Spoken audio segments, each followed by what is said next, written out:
with the Christmas music in with some uptown funk on this day after Christmas. I think we blended it with our urgent news song, like our urgent news music, so it was kind of like... I didn't know what was happening to Bruno Mars. That was the remix, the really bad remix.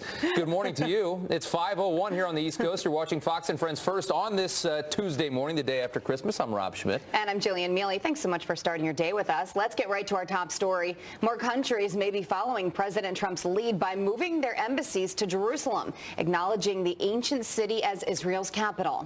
Griff Jenkins is live in Washington with how this is sparking even more outrage around the world. Hey, Griff, good morning to you. Hey, good morning, guys. Yeah, according to Israel's Deputy Foreign Minister, Tzipi Hotovely, in an interview with Israeli radio, she says that they are in talks with at least 10 countries who are considering following the U.S.'s lead to move their embassies to Jerusalem. Hotovely did not name those countries, but it comes as Guatemala becomes the second nation to formally make the move. Guatemalan President Jimmy Morales announcing on Facebook over the weekend, quote, "I have given instructions to the Foreign Ministry that it start the necessary respective coordination to make this happen." Israeli Foreign Ministry spokesman Emmanuel Neshon praising the decision.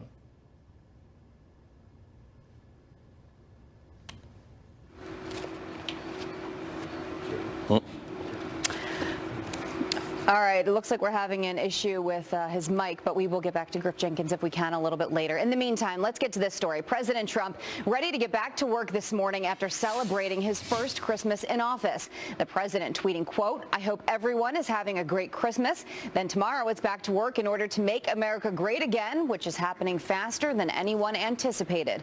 President Trump and the First Lady spent the day spreading holiday cheer at Mar-a-Lago.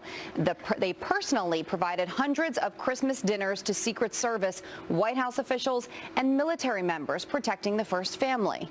First Lady Melania Trump, take a look, tweeting a festive selfie showing her wearing a Santa hat and some reindeer flying behind her with the caption, #Merry Christmas. All right, we've got a couple of tough stories we have to get to. A Fox News alert, a tragedy on Christmas Day. A father accused of killing his 11-year-old child and infant and their mother at a Phoenix apartment. Police say the suspect barricaded himself inside of that apartment for hours, then spraying bullets at officers during an apparent domestic dispute. One officer, also hit by shrapnel, is in stable condition. The accused shooter is in custody. Just a terrible story there. And another family facing a tragedy here on Christmas. We're learning the identity of a California Highway Patrol officer killed in a crash by a suspected drunk driver. Officer Andrew Camilleri was in his parked patrol car with his partner on Christmas Eve when they were hit by another car that was speeding on a San Francisco highway. Officials say the 22-year-old driver of that car was under the influence of alcohol and possibly also marijuana. Camilleri was with the force for just over a year. He leaves behind a wife and 3 kids who were expecting him home just a few hours later to open up Christmas presents. Today we lost not only a hero, but a son, a brother, husband, and a father to a senseless act and an irresponsible decision. Many families have been impacted by this incident. It's just a terrible story. Camilleri's partner suffered minor injuries. The driver is facing felony charges. That's terrible. North Korea denying it was behind a massive cyber attack and demanding the U.S. prove otherwise. An ambassador to the United Nations from the rogue regime saying Washington is lying about the so-called WannaCry ransomware attack in order to provoke North Korea. The hack infected thousands of computers worldwide, damaging businesses, banks, and hospitals in more than 150 countries. Well, the Pentagon is facing a new wave of foreign threats heading into 2018 from both North Korea and China amid the UN Security Council's decision to crank up sanctions. Lucas Tomlinson brings us the latest from the Pentagon. The UN Security Council voted to crank up sanctions on the rogue communist regime. It's the first set of sanctions since North Korea's long-range missile test last month, which flew higher and longer than any in its history. Pyongyang responded in a statement Sunday. The vote was akin to war. We define this sanctions resolution, rigged up by the United States and its followers, as an act of war, violating peace and stability.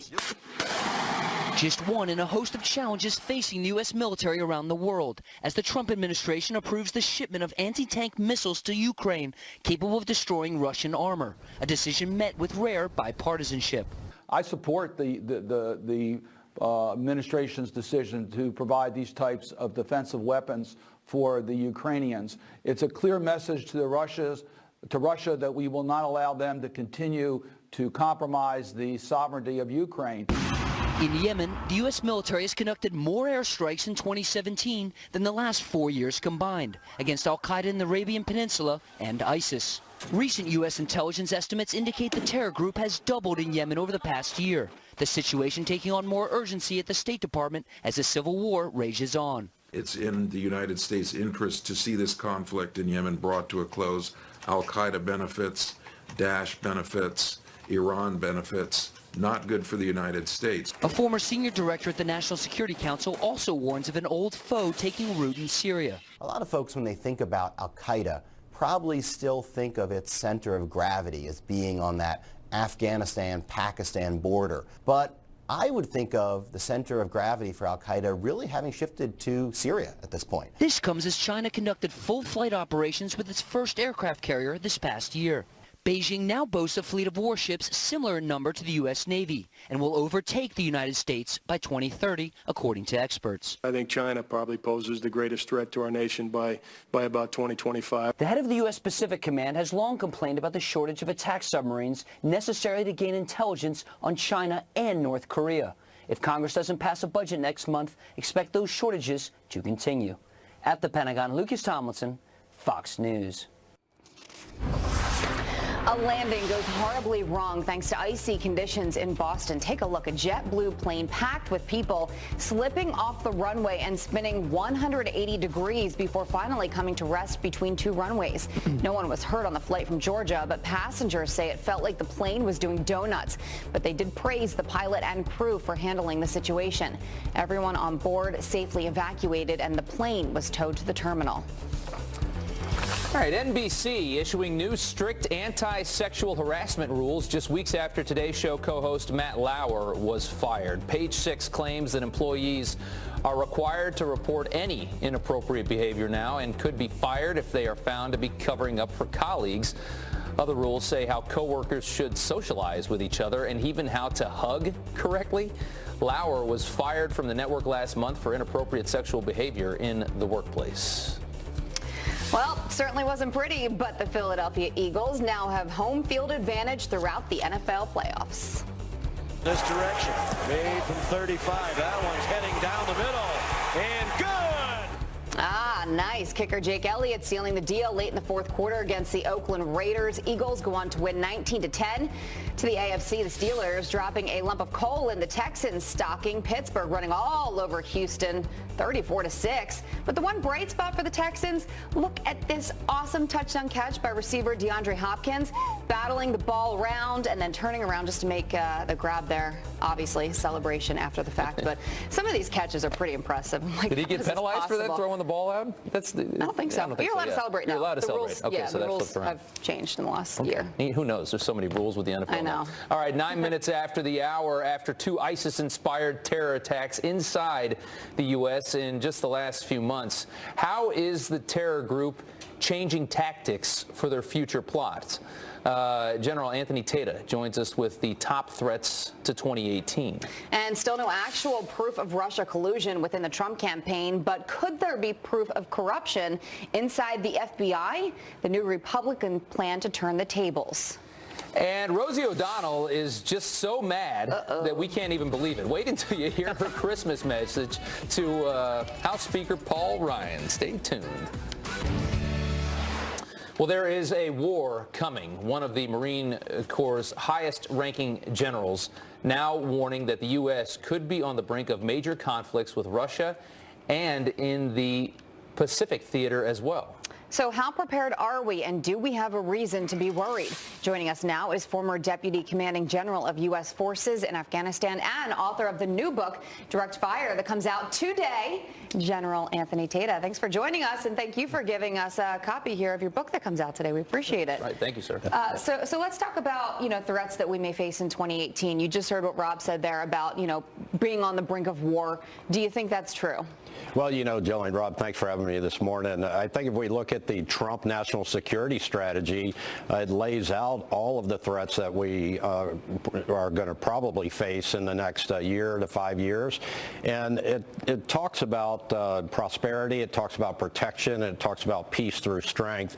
But one of the things I like about it is that it talks about pursuing the enemy to their source, and whether that's cyber, whether that's transnational actors, or whether that's people like Kim Jong-un or the Russians, as you said in the lead-in, up there in Estonia and all the nations up in that northeast portion of Europe.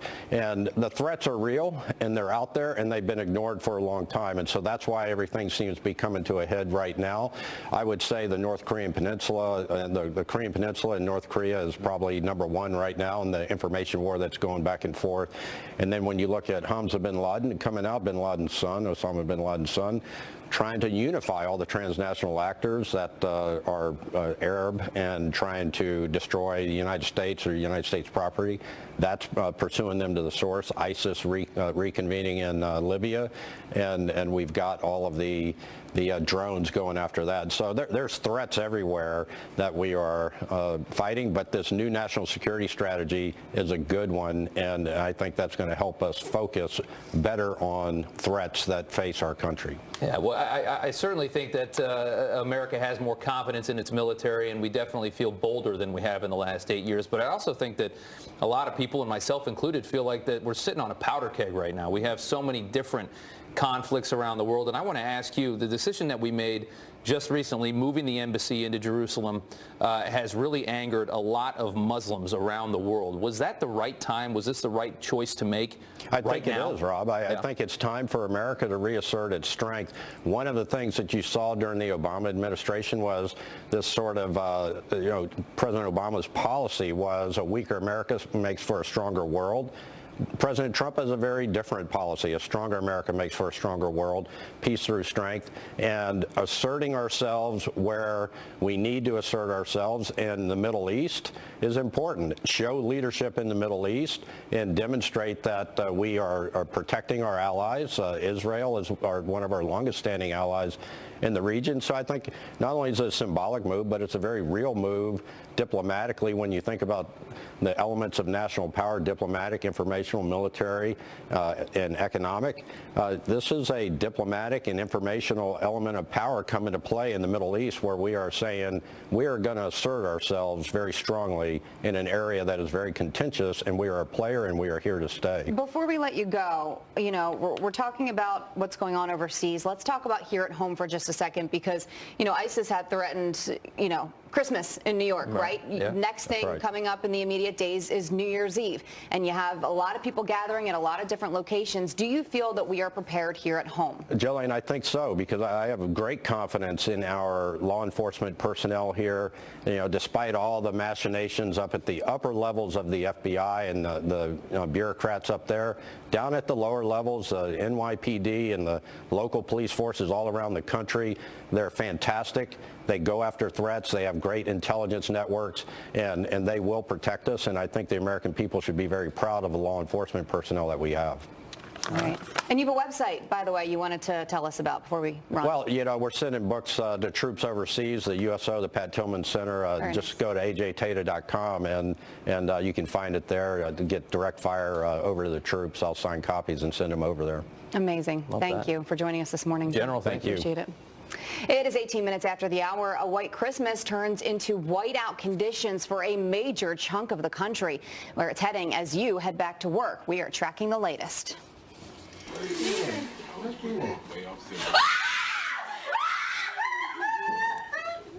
Oh, yeah, I saw this one yesterday. This was so cool. The Navy mom who got the best Christmas surprise ever.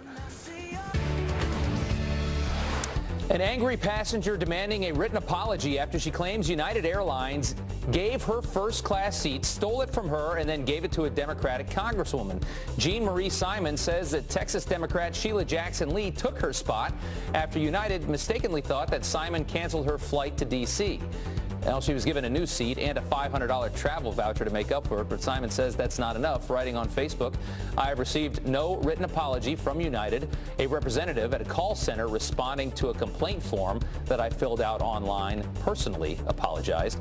Simon believes she may have been bumped on that flight so the congresswoman could get special treatment.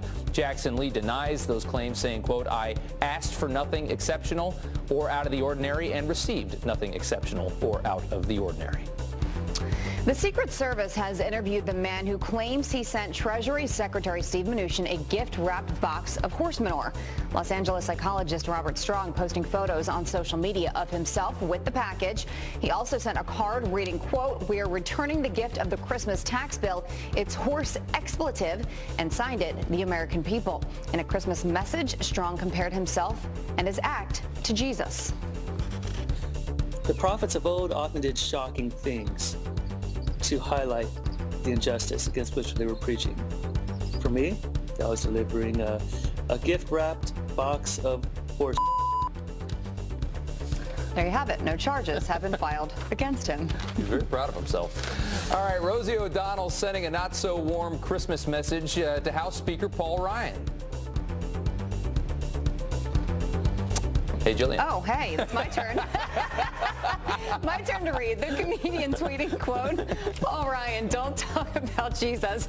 After what you just did to our nation, you will go straight to hell. You screwed up fake altar boy. Hashtag Judas much." O'Donnell's harsh words in response to a Christmas message from Ryan just days after the GOP successfully passed tax reform. Rob.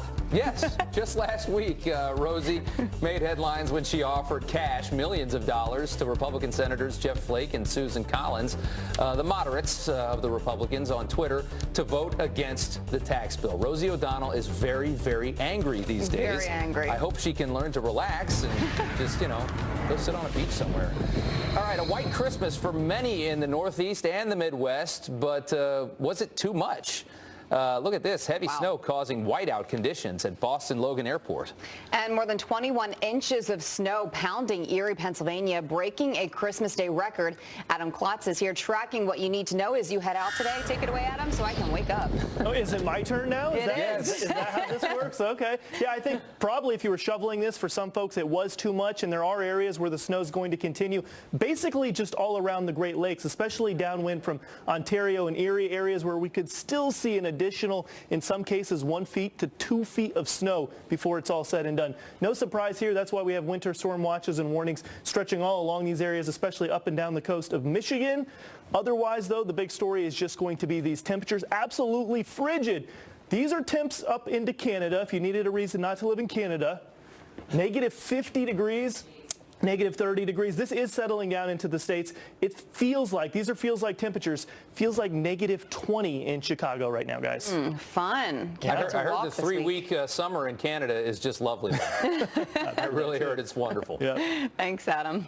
It is 25 minutes after the hour. America's decision to move the U.S. Embassy to Jerusalem about to spark a domino effect around the world. Our next guest says it's proof America is done leading from behind. And 'tis the season for returns. We're helping you read the fine print to make the most of the unwanted gifts. All right, America leads, and could the rest of the world be soon to follow? Guatemala becomes the first nation to announce that it will also be moving its embassy to Jerusalem. And it's sparking a domino effect as other nations now consider making the move. Is this proof that the president's foreign policy strategy is already working? Joining us this morning is the managing director of the Israel Project, Omri Saran. Thank you for joining us this morning. So what do you think? Is this proof that other people are taking notice and following? I mean, it's definitely proof that the conversation is moving in the direction that the president wanted. You know, is it going to open the floodgates? Is it going to be a trickle? Those are things that we'll have to wait and see. But what this does show is that when the United States takes the lead, other people follow, and things fall into place for us. You know, it's not just this embassy thing. There's been a bunch of developments in just the last few days at the United Nations and in the Middle East. People are starting to, again, kind of settle down and line up behind the United States and the kinds of things that we're trying to accomplish over there. You know, it is good to see that, and good to see support for Israel that has very few friends around the world. But I do think there are a lot of countries that probably do have a healthy respect for Israel that are just scared about stirring the pot in this manner and scared about all the anger that this could stir up. What do you think on that? I mean, a lot of people decided not to vote on this resolution. A lot of countries. You know, that's exactly the right. Yeah, that's exactly the right way to approach this. You know, sometimes we'll get countries to go along with us, and sometimes we'll be able to get countries to just sit on the sidelines. But, you know, the thing that we've seen really over the last 48 hours and even 24 hours is exactly this sort of dynamic, which is people having to decide whether they want to continue actively opposing the United States or simply follow where the President and Ambassador Haley have been leading. And one of the really interesting things that we've been seeing really just in the last 24 hours is you're seeing Arab leaders, Saudi leaders, Jordanian leaders, Egyptian leaders begin to talk to reporters and to say, you know what, this just wasn't worth the cost of alienating the United States. The Palestinians are throwing a temper tantrum, and it's time for everybody to get back to acting like adults. You mentioned Ambassador Nikki Haley. It came out on Sunday that the U.S. negotiated a $285 million cut in the UN's budget for the next year. How big of a deal do you think that is? It's a big deal on its own. Listen, you know, $285 million here, $285 million there begins to add up. It's a big deal on its own. But even more significantly, what this shows is that there hasn't been a backlash to the way that the U.S. approached our embassy in Jerusalem. You know, we heard everywhere. We saw the vote. We heard the U.S. is going to be isolated. But in fact, since the vote happened, Ambassador Haley has shepherded through 2 different resolutions through the Security Council, one on North Korea, one on foreign fighters, where we got votes that were 15-0. Right. They were unanimous. They went the way we wanted. Yeah, and then this cut. And that was, especially with the North Korea one, it was great to see everybody kind of together on that, a 15-0 vote there. You know, it's $285 million, but more so, it really does represent something, and that is, do you think that the UN as a body has any respect for the sovereignty of Israel? No, there's no way to say that the UN is anything but overwhelmingly hostile to the Israelis. You know, you see these figures that 70% to 85% of resolutions on any given year that condemn countries are condemning Israel. Now, the question, you know, taking a step back, we can get into the minutia, this resolution, that resolution, but does it really sound right that 80% of the condemnations from the United Nations should be targeting Israel in a world where we know what's happening in Syria, we know what's happening in Yemen, we know that the Iranians are steamrolling across the region. The UN is just hopelessly biased against Israel, and one of the things that we're seeing is the Trump administration broadly and the President and Ambassador Haley specifically just refusing to play these games anymore and just calling people out. All right. Well, it's interesting stuff. The UN under fire from the Trump administration. Omri, thank you so much for coming on this morning. Thanks as always. All right. Well, the FBI, with their backs against the wall, admitting they still cannot verify the Trump dossier. House and Senate investigators tell the Washington Times none of the big Trump-Russia collusion claims have been verified. This comes 17 months after the DNC-funded dossier partially prompted this big FBI investigation into Russia and the Trump campaign. Deputy FBI Director Andrew McCabe grilled on Capitol Hill last week 2 separate times about 16 total hours that he had to spend in the hot seat. Congressman Devin Nunes is reportedly preparing a report on FBI corruption with other GOP members for next year. The biggest challenger that Russian President Vladimir Putin has ever faced for re-election is now banned from running against him. Election officials voting unanimously that Alexei Navalny is unfit to run due to a fraud conviction Navalny says this is all corruption. It's all a ploy to keep Putin in power, and he wants his supporters to boycott the presidential vote that comes in March. Putin is anticipated to win by a very large margin on his way to a fourth term. A holiday fireworks celebration goes terribly wrong. Just take a look.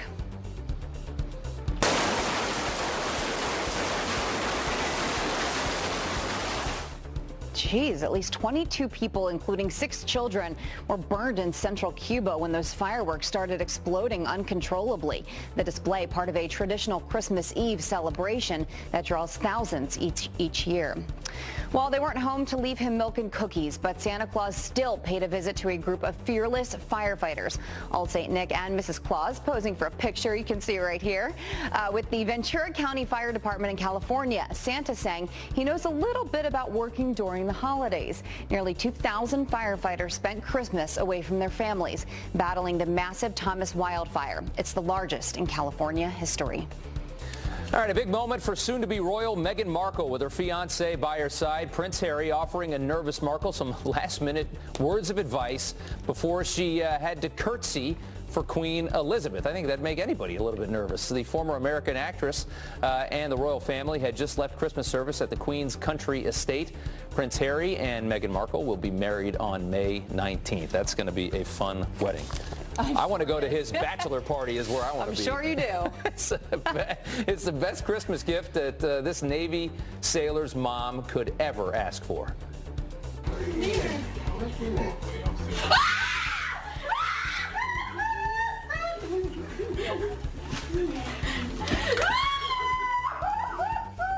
So she was instructed to unwrap a full-length mirror as a Christmas present, revealing her daughter standing right behind her.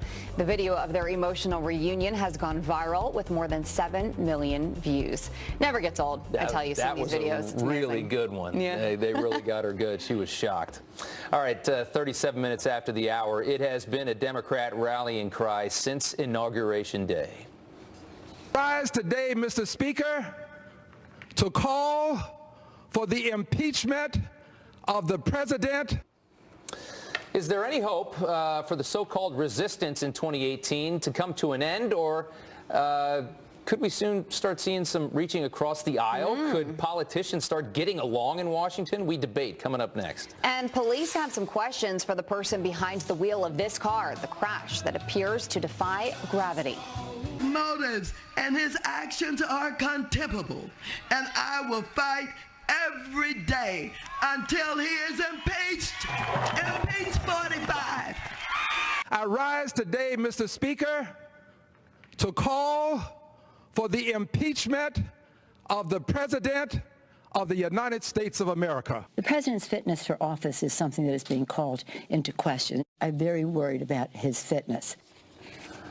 All right, President Trump will begin 2018 with a massive legislative victory under his belt, uniting Republicans, and they did finally come through on tax reform. It was a huge promise. But the only thing that appears to be uniting the Democrats right now, or one of the only things, is a major desire to shut down any progress in Washington by this administration. They simply just want to say no. Is there any hope that they will give up this so-called resistance to the right now? Joining me now to debate this is GOP strategist Jen Kearns and liberal analyst Kathy Aru. Ladies, thanks so much for coming on this morning. Kathy, we'll start with you. The resistance, does this just continue on as it has for the last year? Absolutely. I mean, it's like the Tea Party. The Tea Party never stopped while Obama was in office, and that was, everyone considered it a silly movement, but they grew stronger and stronger. We had the birther movement that Trump liked to be part of, and that was a silly movement, and that didn't die down, and now Trump is in office. So I don't see how this is any different. The resistance movement is stronger, more logical than the Tea Party and the birther movement ever was, and people are more upset, even more upset with this president than ever before. So if anything, it's going to be stronger, and we're going to see more marches and more resistance coming in 2018, and the midterm elections are coming up, so we're going to see some changes. Jen, over to you. The resistance movement at times has been quite loud, but how much actual logic is there in this movement? A lot of it, I think, is based on scare tactics that I think the left has been driving as hard as they can. Well, I'm glad to hear Kathy admit that this is a bit of a silly movement. Look, Donald Trump is like a golf ball at Mar-a-Lago. He is on a roll headed into 2018. You've got this huge tax cut, the largest in American history. You've got unemployment at a record 17-year low. You've got wages coming up. You have Christmas bonuses giving out over the weekend. Look, I would not want to be on the opposition side of this. Now, 2018 will be quite interesting. There have been some polls, mostly run by Democratic organizations like Priorities USA, that show that some incumbent GOPs in swing states could be dinged by about 3 points on the tax plan.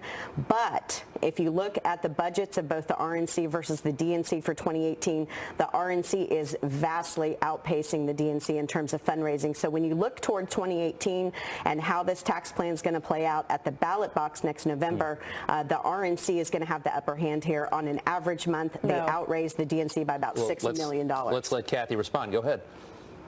Right. Well, history shows that the party in power usually loses during the midterm elections. So it doesn't matter how much money they're raising. The party is in trouble. They probably will lose seats. And the resistance movement, I never said was silly. The birther movement was silly, and now that person in charge of it is in office. So that was a silly movement. But the resistance is not silly. As a matter of fact, polls are showing, the statistics are showing that Democrats are angrier with this president than ever. We have 80% of Democrats right now that don't trust this president. We have the independents who are so important that are against the president. A majority of them are not happy with this president. So if you don't have the independents and you have the majority of the Democrats who are upset, then this movement is not going